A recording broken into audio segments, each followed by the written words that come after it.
Hi, hello, and good afternoon. Welcome to this edition for today, August the 26th, Friday, for this edition of the market analysis at the close.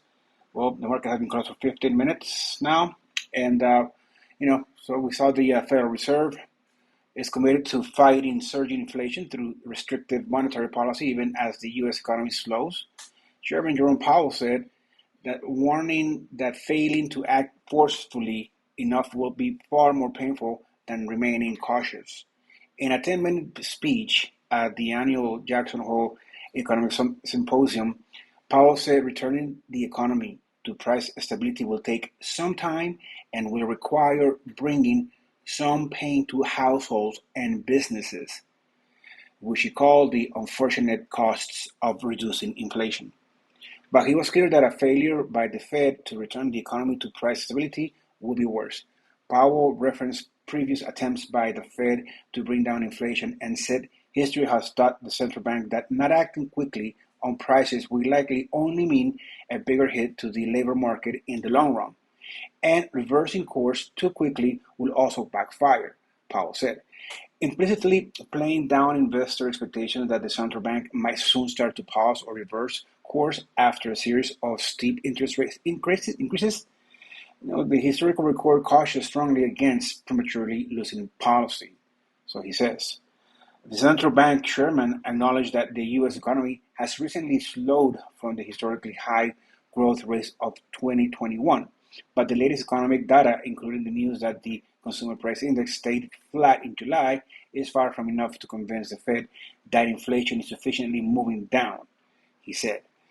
As for the near-term outlook, Powell didn't offer specifics as to how high the central bank will raise rates at its next policy meeting at the end of next month, except to say that another unusually large increase could be appropriate. At some point, he added, as the stance of monetary policy tightens further, it likely will become appropriate to slow the pace of increases. Now, Powell emphasized a need to rein in inflation expectations because of the way they influence consumer behavior and can turn it into fuel price pressures further. He cited former Fed Chairman Paul Volcker in saying that part of the central bank's job in returning the economy to price stability must be, must be to break the grip of inflationary expectations. Powell, whose central bank is battling inflation at four-decade highs, acknowledged how Volcker was ultimately successful in his own fight against sky-high prices through what he called a lengthy period of very restrictive monetary policy. The current Fed is hoping to act strongly now in order to avoid such an outcome, so Powell said. And after his speech, oh, markets tanked. We see how the Nasdaq uh, was in a ranging stage, did a small pull retraction to our pivot point, made an attempt towards our high, and then just took a dive straight down to towards the 12,600 level, where it hasn't hold. So perhaps the 12,500 psychological be a support for it, and most likely it'll run into next week on Monday. Obviously, we close on the downside. Could we see a continuation of the bleeding on Monday? That's no, that's it to be seen. Also on the S&P 500, market has plunged. The Dow dropped 1,000 points today. What did held between our levels was crude oil, WTI.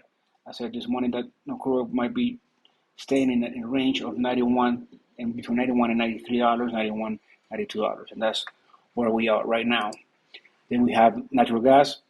Natural gas made an attempt at our resistance level of 9.70. Sorry about that.